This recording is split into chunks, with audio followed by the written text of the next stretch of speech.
You've probably heard of J.L. Collins' The Simple Path to Wealth, right? It's a total game changer for so many people. But what's the real secret sauce? What's the absolute core of its strategy? Well, that's exactly what we're going to break down today. The simple, actionable stuff you can actually use. Okay, let me start by asking you a question. What do you think is the world's most powerful tool for building wealth?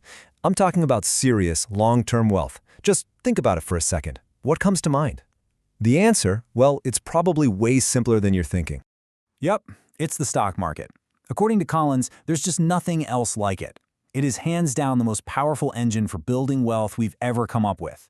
But, and this is a big but, it's a tool you have to know how to use. You can't just jump in blind.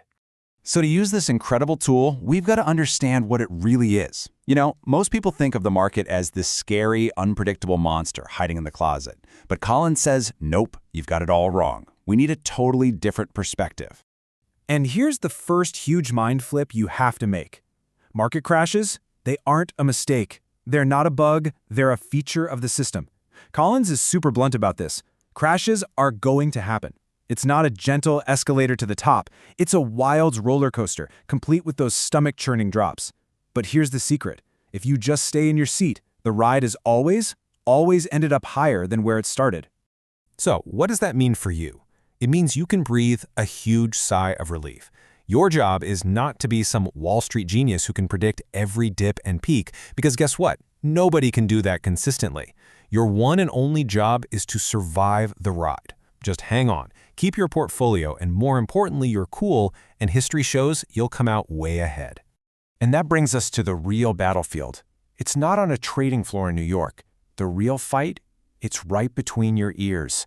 Seriously, the single biggest danger to your financial future isn't the market going down, it's what you do when it does. So you basically have two choices when things get scary. On one side, you have what most people do. They freak out. Fear kicks in. They hit the big red sell button, and they lock in their losses. That's the losing strategy. The winning strategy, it's about taking a deep breath, ignoring the screaming headlines, and just doing nothing. It is a pure test of your mental game. Collins has this incredible way of reframing it. He says a market downturn isn't a fire you need to run from. It's a fire sale. Think about it. When your favorite store has a 30% off sale, do you run away? No, you run towards it. That's how you have to see the market. Every dip is a discount, a chance to buy more. Getting this mindset right is everything. Okay, so the mindset is key. But what do you actually buy? What are the tools for the job? Well, this is where the genius of the simple path really shines. It's not about 100 different complicated funds. It all comes down to just two core components.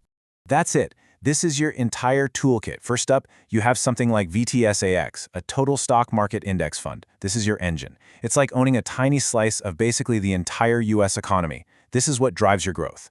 Then you have your counterbalance, your shock absorber, something like VBTLX, a total bond market index fund. When the stock market gets bumpy, this is what keeps the ride smooth. And get this. This is how simple we're talking. You know how a lot of financial advisors will tell you that you have to have international funds? Well, Collins kind of pushes back on that. He says, look, the big US companies in VTSAX, think Apple, Microsoft, Amazon, they're already global giants. They make money all over the world. So in a way, you're already globally diversified just by owning that one fund. Now, this two-fund setup isn't a one-size-fits-all rigid rule. How you mix and match these two depends entirely on where you are in your financial journey. So if you're still working, saving, building up that nest egg, what Collins calls the wealth accumulation stage, the plan is simple and aggressive. You go all in. We're talking 100% stocks, 100% in that growth engine. Why? Because time is your superpower. You've got decades to recover from any bumps in the road, so you can afford to go for maximum growth. But as you get closer to retirement, or you're actually in it, the game changes. Your focus shifts from growing your wealth to preserving it. You don't have as much time to bounce back from a big drop, so you need more stability. This is when you start bringing in those shock absorbers, the bonds, and a little bit of cash. A common mix he suggests is something like 75% stocks, 20% bonds, and 5% cash. You still get growth, but with a much smoother ride. All right, so we've got the mindset down, we've got the super simple tools. What's the last piece of the puzzle? It's making the whole thing run on autopilot. We want to set this up so it works for us without us having to constantly mess with it and let our emotions get in the way. And the place to start is with the most powerful accounts you have access to. We're talking about your tax-advantaged accounts, things like your 401k at work, an IRA, or even an HSA. Think of these as special accounts where the government gives you a major tax break just for using them. It's like getting a head start, and it lets your money grow way, way faster. So let's put it all together. The whole action plan is just 3 simple steps. 1, use those amazing tax-advantaged accounts first. 2, set up automatic investments. Every payday a certain amount just goes in. No thinking required. And 3, this might be the hardest part, keep it simple. Fight that urge to tinker, stick with the plan. There's this quote that just nails the whole idea behind this. It's about elegance and simplicity. The real power here isn't in some complicated, secret formula. It's not about being smarter than everyone else. The magic is in the discipline to stick with something beautifully simple that just works. And that leaves us with one final, really important question to ask yourself. Forget about trying to predict the future. The real question is this: is your financial plan simple enough to survive you? Can it handle your own human emotions when things get crazy?